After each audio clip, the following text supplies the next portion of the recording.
बिस्मिल्लाहिर्रहमानिर्रहीम। जनाब, स्टोरीज़ मैंने शेयर करनी है दोनों स्टोरीज इंतहाई अहम है। आपने थंबनेल पे भी देख लिया है, नवाज़ शरीफ साहब के वीज़ा एक्सटेंशन की जो रिक्वेस्ट है वो बरतानिया ने रिजेक्ट कर दी है। इस पे क्या होगा? और दूसरा ये है कि ट्रांसपेरेंसी इंटरनेशनल के मुताबिक मुराद सईद साहब 7 अरब रुपए खा गए हैं। जी हाँ, इस पर बात करेंगे, ये क्या चक्कर है।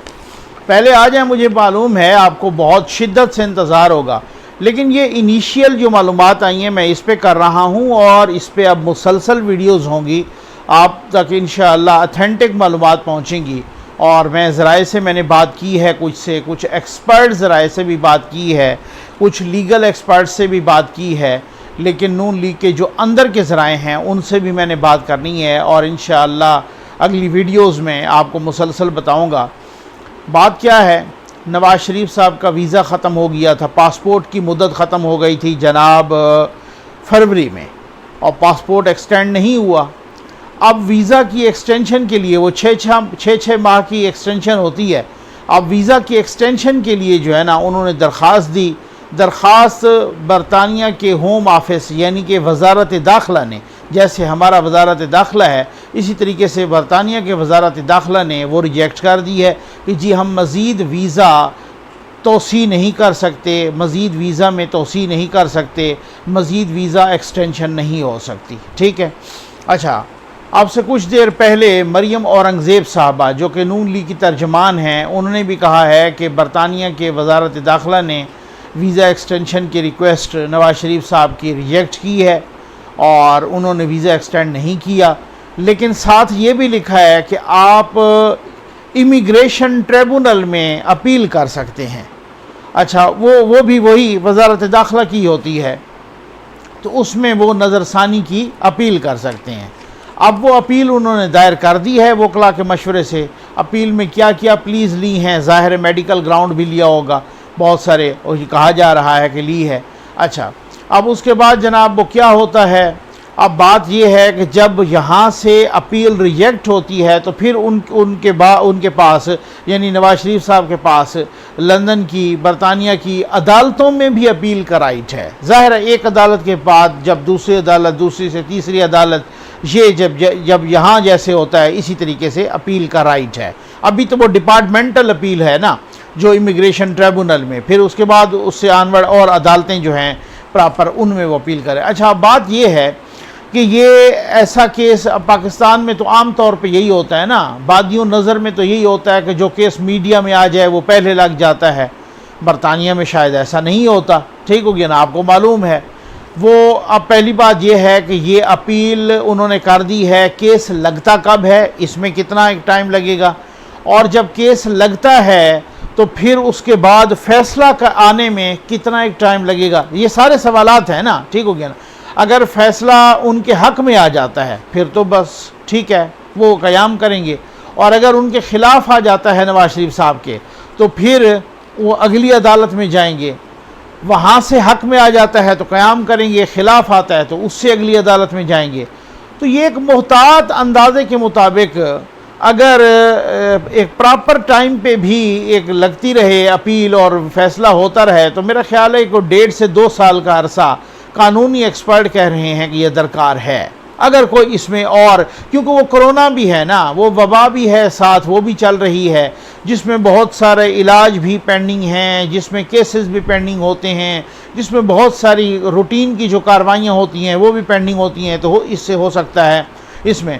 अच्छा, अब गवर्नमेंट ऑफ पाकिस्तान ये कह रही है कि जनाब वो बल्ले बल्ले जनाब वो हो गए इसमें। हालांकि आपको याद होगा कि ये कोई गवर्नमेंट ऑफ पाकिस्तान की वजह से नहीं, ये उनका एक प्रोसीजर है जो कि एक लीगल या कानूनी, आइनी या टेक्निकल बुनियादों पर वो एक्सटेंशन रिजेक्ट हुई है, क्योंकि उनके पासपोर्ट की मुद्दत ख़त्म हो गई थी और हुकूमत पाकिस्तान ने जनाब उनके पासपोर्ट की मुद्दत को एक्सटेंड नहीं किया था। आपको याद होगा अभी 4 दिन नहीं गुजरे, मेरा ख्याल है 4 दिन पहले वज़ीर दाखिला शेख रशीद साहब ने कैसे हाथ खड़े किए थे। उन्होंने कहा था कि मैं अल्ताफ़ हुसैन साहब को वापस ला सका और ना ही मैं नवाज़ शरीफ साहब को वापस ला सकता हूँ। वो इससे पहले भी मुतादिद बार कह चुके हैं। अच्छा, फिर इसमें मुझे जो कानूनी और आइनी तरीका होगा वो बरतानिया की अदालतें हैं, आज़ाद हैं। जब हम ये कहते हैं कि शरीफ फैमिली के हक़ में वहाँ फ़ैसले आए हैं, एवन फील्ड अपार्टमेंट के बारे में भी फ़ैसला आया है, ब्राड शीट के हिसाब से भी फ़ैसले आए हैं, और भी फ़ैसले उनके हक़ में आए हैं, शहबाज शरीफ साहब के हक़ में आए हैं, तो उनको तो पूरा एतमाद है, बाकी भी हर किसी को पूरा एतमाद है कि वो अदालतें बड़ा मेरिट पे फ़ैसला करेंगी और वो अदालतें किस तरीके से। लेकिन एक बात है मेरे जहन में, और मैं ये कहना कि जब अपना मुशर्रफ साहब के, उनका भी इसी तरीके से कैसे पासपोर्ट को एक्सटेंड किया गया था, सबको याद है किस तरीके से वो पासपोर्ट एक्सटेंड हुआ, और वो जनाब वो किस तरीके से, हालांकि जो गवर्नमेंट ऑफ पाकिस्तान कह रही है कि हमने पासपोर्ट इस वजह से एक्सटेंड नहीं किया कि वो यहाँ से इश्तिहारी थे और वो यहाँ से सज़ा याफ्ता थे, और मुशर्रफ साहब भी इश्तिहारी हैं, मुशर्रफ साहब भी खसूसी अदालत से सज़ा याफ्ता हैं, और मुशर्रफ साहब भी उसी तरीके से जनाब वो आइन के पाकिस्तान के गद्दार करार पाए हैं जनाब जस्टिस अल्लाह बख्श वकार सेठ साहब, उनकी सरबराही में जो अदालत थी। तो अब आप ख़ुद बताएं कि उनका पासपोर्ट आईडी कार्ड वगैरह सब कुछ एक्सटेंड हो गए हैं और किसी को नहीं इतराज़ था। नवाज शरीफ साहब का पासपोर्ट एक्सटेंड नहीं हुआ कि ये इश्तिहारी हैं जनाब, क्या बात है। ठीक है, खैर आगे चलते हैं। इस पे मैंने आपसे कहा है कि इस पर मुतादिद वीडियोज़ आएंगी और आप जैसे जैसे डेवलपमेंट होगी, और अगर नवाज शरीफ साहब जल्दी आते हैं वापस, मुझे आम तौर पे लग रहा है, जो मैंने इनिशियली एक्सपर्ट से बात की तो कहते हैं साल, 1.5 साल, 2 साल इतना आराम से लग सकता है, और अगर वो इससे भी पहले आते हैं तो फिर एक बड़ी नई खलबली सी मचेगी। और मैं आपको ये बता दूं कि हुकूमत वैसे दिल से नहीं चाहती कि वो आए, क्योंकि उनको पता है कि एक और नया तूफ़ान आ जाएगा और फिर जो है ना वो उसमें बहुत सारी बातें हैं, खैर उसमें मैं बताऊँगा। मुराद सईद साहब ने HBL के साथ यानी हबीब बैंक के साथ एक मुआहदा किया जनाब, गैर कानूनी मुआहदा। ठीक, ट्रांसपेरेंसी इंटरनेशनल ने ख़त लिखा DG पाकिस्तान पोस्ट को, और उस ख़त की कापी वज़ीर आज़म साहब को भी भेजी, नैब को भी भेजी, रजिस्ट्रार सुप्रीम कोर्ट को भी भेजी, MD पेपरा को भी भेजी, वगैरह वगैरह, और भी कुछ डिपार्टमेंट्स को भेजी उसकी कापी। और कहा गया उस ख़त में, ये ट्रांसपेरेंसी इंटरनेशनल ने भाई ख़त लिखा है, वही ट्रांसपेरेंसी इंटरनेशनल। मैं ज़रा तारुफ़ करा दूँ कि जिस ट्रांसपेरेंसी इंटरनेशनल ने कहा था कुछ अरसा पहले कि पाकिस्तान में करप्शन माजी की निस्बत बढ़ गई है, ये वही ट्रांसपेरेंसी इंटरनेशनल है। और तारुफ भी करा दूं, ये वही ट्रांसपेरेंसी इंटरनेशनल है कि जिसकी माजी में खान साहब बड़ी तारीफ़ें किया करते थे। क्लिप मौजूद हैं खान साहब के, कहते हैं कि ये ट्रांसपेरेंसी इंटरनेशनल को ऐसा वैसा इदारा है, ये तो कोई किसी पिछली हुकूमत के अगेंस्ट कोई उनकी रिपोर्ट आ जाती ना, तो उसमें डेफिनेटली जो है ना ट्रांसपेरेंसी इंटरनेशनल की खान साहब बड़ी तारीफ़ें करते थे और बड़ी तकरीरें करते थे। उसी ट्रांसपेरेंसी इंटरनेशनल ने ख़त लिखा है कि जनाब मुराद सईद साहब, जो खान साहब के बड़े लाडले वज़ीर हैं, उन्होंने वज़ीर मवासलात हैं और मोटरवेज़ और सारे उन्हीं के साथ आते हैं, और इस डाखाना जात, ठीक हो गया ना, इस तरीके से। अच्छा, तो मुराद सईद साहब ने कहते हैं कि HBL के साथ, हबीब बैंक के साथ एक गैर कानूनी मुआहदा किया है और HBL से 7 अरब रुपए की रिश्वत वसूल की है। ठीक, 4 लोग हैं इसमें। मुराद सईद साहब हैं जनाब टॉप पे, चीफ सेक्रेटरी पंजाब जवाद रफ़ीक मलिक साहब का भी नाम आ रहा है, सेक्रेटरी मवासलात ज़फ़र हसन साहब का भी नाम आ रहा है, और एडिशनल DG फाइनेंशियल सर्विस एजाज़ अहमद मिनहास का भी नाम आ रहा है।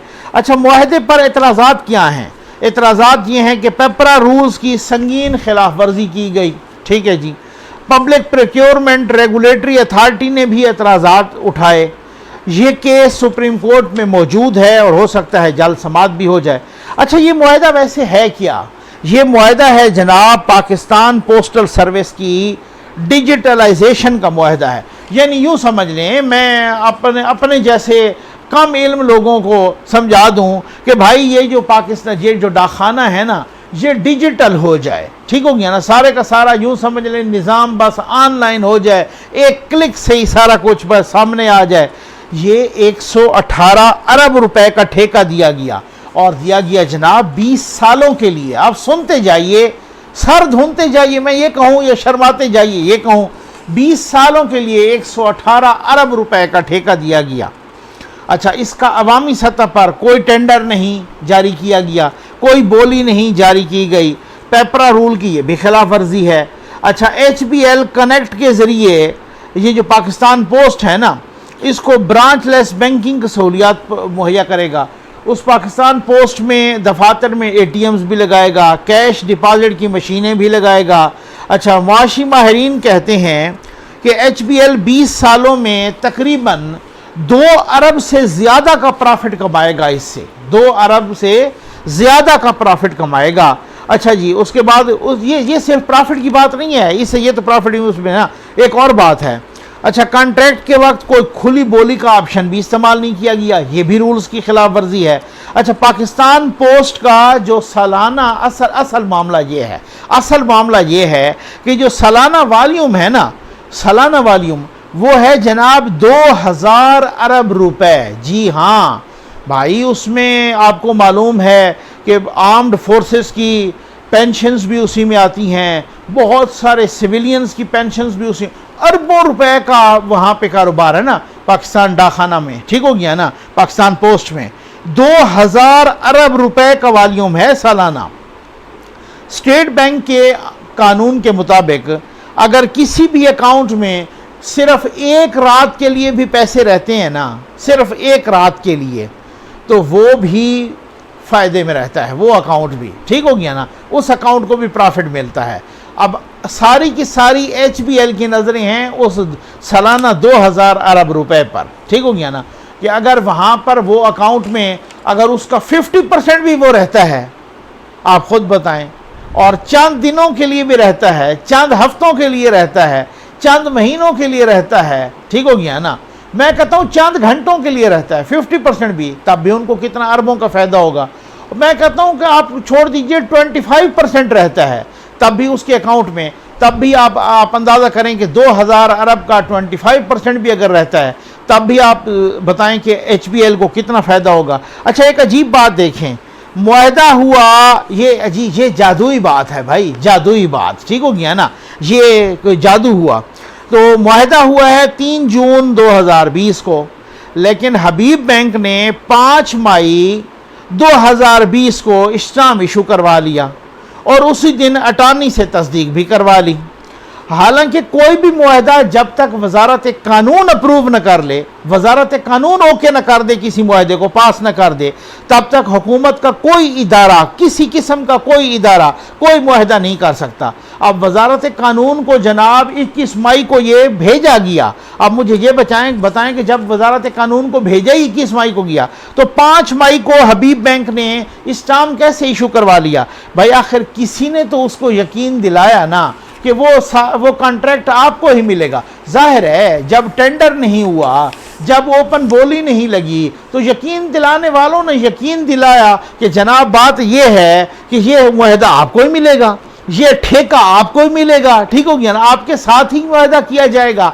और यकीन दिलाने वालों ने उनसे फिर 7 अरब रुपए की रिश्वत ईंट ली।